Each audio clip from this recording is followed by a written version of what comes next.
So I, 27F, have a younger brother, Mike, 21M. He is the definition of a man-child and a mama's boy, always complaining, always expecting others to bow to him. Just, overall, an asshole. Ever since he was born, my parents fussed over him for everything. He's not special needs, or had a traumatic birth or anything of the sort. He was just born. And my parents completely discarded me. My mom, 50F, especially. She went from a loving mother to one of those boy moms that people make fun of on the internet. My father, 50M, still showed me love and support, but he's always been too much of a coward to stand up to my mother and let me win at least once. The only one who stood for me was my grandpa, 76M, who always called my parents out on their bullshit, and never liked my brother. I remind him of his late wife, my grandma, and we have a very special bond, but he lives on the other side of the country and I could never see him often. Mike knows our mom prefers him, and loves to shove it in my face. Because of this and his behavior, we've always been at odds. He's spoiled, a brat and an awful human. I can't remember how many times I ended up in trouble for things I did better than him or for things he framed me with. His only talent are his football skills. He won a scholarship to a nice college out of state. My parents didn't spend a dime on my education because apparently my fund had been used to cover expenses after a fire, just for me to discover years later that said money were given to Mike to buy a car and a house. It's at public university that I met Lucas. He was the first person I was really drawn to there. Of course I met new people who are now my dearest friends, and thanks to them and Lucas, who was my best friend for years before we got together, I managed to move out of my parents' house. Now both Lucas and I are well known in our fields and have very good salaries. Now, to the main issue. Lucas proposed to me a year ago. We're very private people, so we didn't post it on social media or anything, and when I told my parents they dismissed it with a "that's nice." I'm starting to think they downright didn't listen to me at all. We decided that we wanted a nice but simple ceremony and reception with our friends and relatives. Lucas convinced me to invite my parents and brother, but they never responded to the invite. And whenever I went to visit and began to talk about my wedding, without mentioning it was a wedding, my mom would always speak over me and about my brother's accomplishments and wild adventures. At one point I got fed up with it, and interrupted my mom to tell her that there was an event I was planning to organize, whose date was unmovable. She told me that they couldn't attend, because my brother was playing the last game of the season that very same day, and wanted them to be there. Of course, this favoritism didn't surprise me. They missed my ballets, shows and both my high school and university graduation for things about him. At this point, I wanted to be petty. I told both my parents that it wasn't a problem to miss this event, purposely omitted the fact that this event was my wedding, and didn't insist further. Flash forward to a few weeks ago, I got married. It was perfect. My family, Lucas' family and our friends were all there, and we had a blast. My grandpa was happy to give me away, and it was just perfect. My relatives asked me multiple times why my parents weren't there with us. I was honest and simply said they had my brother's game to attend, and couldn't come. They gave me a few looks, and my grandpa was visibly angry for a while, but otherwise nothing strange happened. After the reception, Lucas and I left for our honeymoon, and were phone-free for the whole duration of the trip. But once we got back, we discovered that a shitstorm was welcoming us home. I turned my phone on, and was unable to even unlock it before a storm of notifications popped up. Most of them were from my mother and brother. Mike called me all sorts of nasty names and insulted me because, apparently, one of my paternal aunts posted the photos of the wedding on Facebook, and captioned it with a very obvious dig at my parents, especially my mom, for missing the wedding. The post apparently went viral in my parents' community, and they've been publicly shamed for their mistreatment of me. It also turns out that my grandpa personally visited my parents to go on a tirade to shame my father, his son, to the point of tears. And this seemed to be my father's breaking point, because he was so distraught for missing his only daughter's wedding and for his father's disapproval, that he finally rebelled against my mom and is threatening divorce unless she makes it up to me. I think that's the reason why my mom has been spamming my phone with messages, at first insulting and threatening and then downright pitiful, full of begging and pity parties. Now I'm at home with my husband, deciding how to approach the situation. Most of my relatives, even those I didn't invite to the wedding, reached out to apologize for what I went through and to claim they had no idea this was happening at home. Can't blame any of my relatives, they all live with my grandpa on the other side of the country or in another state, but my mom's sisters and friends are belittling me for not telling my mom about the wedding, because now she's inconsolable at the thought of having missed my wedding. Personally I think she just claims that to save face, but I'm not sure. The latest messages from my father and mother seem extremely saddened and hurt for missing my wedding. Now my family is divided on three fronts, the majority who is sticking by my side, my maternal aunts shaming me for hurting my mom's feelings, and my maternal grandparents who are adamant that I forgive my mom in light of her atonement. My best friends are telling me not to listen to them. So, Reddit, Ida? Edit, thank you so much for the feedback and love. It's overwhelming. I'm going to address the popular questions here. 1. I did inform my parents about my wedding. I sent traditional on-paper invites to all my guests, and was notified that all invites had reached their addressees. I did not receive any answer from my parents and Mike, a few very distant relatives, and some people on Lucas' side. I did reach out to all of them through message to double check, and those who hadn't replied told me they couldn't come. I asked my parents and brother via text, but they didn't respond. I was left on read. Knowing them and given all the things I had to plan, I didn't bother insisting. 2. I didn't repeat the date of my wedding because I had already been told there was my brother's game. Plus, every time I insisted on highlighting my celebrations to get an answer, I was always told that it wasn't that important and to not be pissy and a bother. Because some things were simply more important than me. At this point I think it's fair for me to not insist anymore. It's not worth the effort. 3. I didn't keep my wedding a secret. I avoided telling my parents that it was my wedding to see if they would be interested in the slightest, but surprise surprise, they weren't. Despite this, I did openly talk about my wedding with my aunts and uncles. My mother was in the room with us a few times when I discussed venues or dress shops with my aunt, the FB post one, but sometimes mom was on the phone, and other times she was just chatting with other people. She never paid attention. When I talked about it during reunions, she smiled and said that's great, dear, and then would change the subject. Radio silence on Dad and Mike. 4. I kept in contact with them because, well, all the times I tried to go NC in the past years I've been harassed. I tried after my HS, bachelor's and master's graduations, to which they never bothered to show up for reasons involving my brother. Every time I was shamed for daring to turn my back on family by my parents, my brother, my maternal aunts and my maternal grandparents. I think the turning point here is that, all those times, Lucas wasn't by my side. We started dating a little after my last attempt at going NC, and, how that I have him here, I feel more confident in my stance. But before that, I want this confident. As I already stated, all my paternal side lives on the other side of the country and wasn't aware of how they treated me. I did try to expose my parents once, at 14. My aunts, uncles and grandpa reprimanded them, they faked being sorry, and then once home I got the beating and gaslighting of my life for lying. After that, Elle kept in contact regularly with my paternal side, but omitting my parents' abuse out of fear, which TBH still haunts me to this day. Only grandpa knew, but he was always threatened to be alienated from me if he tried anything. 5.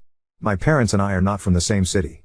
I live in a city an hour drive from my parents' small town, and they don't know my new address because once, my brother tried to break in my apartment to steal some cash and my mother backed him up, claiming that siblings share their goods.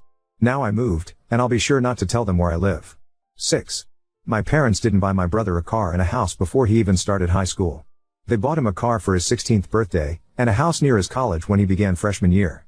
They didn't spend the money of my fund right away, they just lied to me to use it later for my brother, keeping it stored for later in the meantime.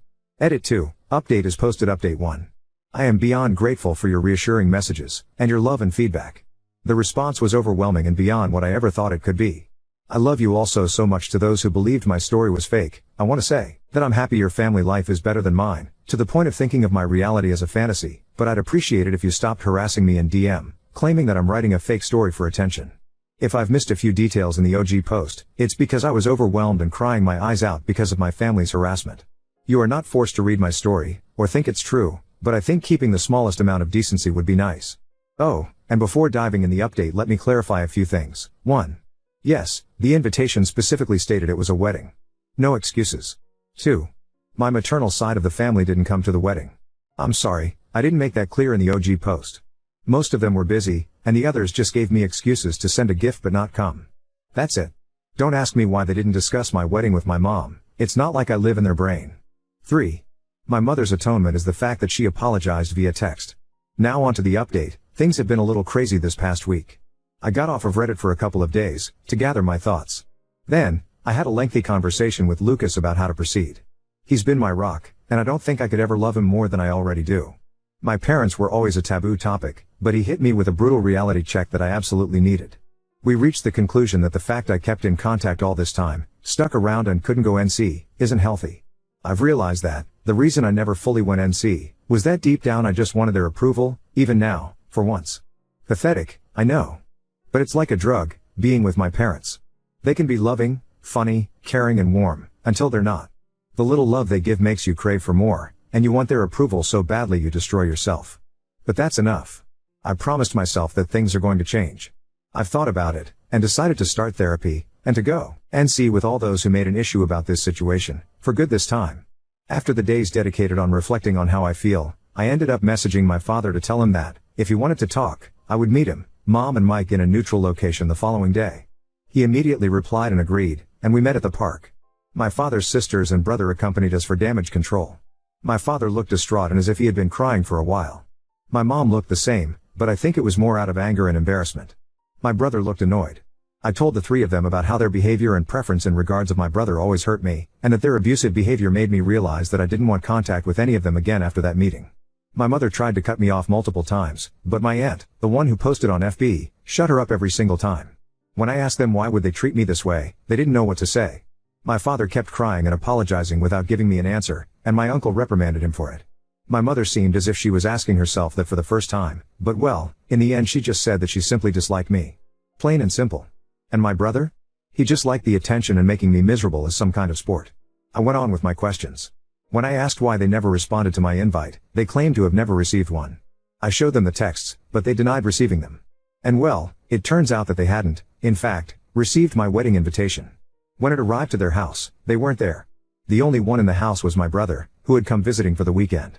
He saw the invite and, as many of you guessed, ripped it up and trashed it. And then, when I texted my parents, he deleted the messages. Wasn't hard to do. According to him, they kept my chat archived and didn't get the notification. So, my parents never actually got a formal invitation. I was just distraught. I asked Mike why would he do that, and he just shrugged, and claimed that it wasn't as important as the stuff they had in program anyway. I had to stop Lucas from punching him in the face. Strangely enough, my parents were upset, and started reprimanding him. He actually began to throw a tantrum and cry crocodile tears, and I must admit that I was kind of satisfied. But then my mom claimed that all was resolved, there was no need to fuss over a misunderstanding, and it was time for me to clear their name. That set me off, and I interrupted her, telling her that they weren't forgiven at all, that just because Mike trashed the invite, it didn't mean it automatically canceled all their neglect out. Plus, all that time it was still very obvious that I was having a wedding, and they should have asked about it. You want to know my mother's response? She said something along the lines of I did hear you talking about a wedding of yours, but I just thought you were being delusional, and seeking my attention with exaggerated scenarios. She was convinced Lucas didn't actually like me, nor would ever marry me. When I tell you I was about to trash her face, do you believe me? Another thing came up. It turns out that my brother didn't have a football game to go to at all.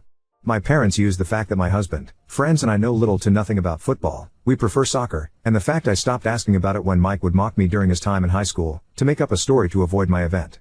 At the time I wrote the OG post, I couldn't confirm or deny the presence of a game because my brother has private social media and Lucas and I are blocked, and I foolishly trusted my parents' word. But no. You want to know where they went with that man-child? They went to Disneyland, because Mike wanted to go. They used the football story to cover for my brother's 100th tantrum holiday, and apparently THA did it multiple times in the past months. At that point I was just completely burnt out and overwhelmed by this amount of information. The fact that I had been fooled this badly, that I was so gullible, genuinely made my blood boil, and I snapped. I stood up, and told my father he was a sad, weak man, unable to stand up for his kids unless his wife approved of it. I told my brother he was a little dipshit, a poor excuse of a man that will not accomplish anything in his life and that he'll always live like the leech he is, baby to the point of uselessness. And to my mom, I told her that she was the worst narcissist, pathetic, little woman on the earth, that she didn't even deserve to be addressed and judged, for her irrelevance. That not even God could help her out because she is just too rotten. Harsh, I know.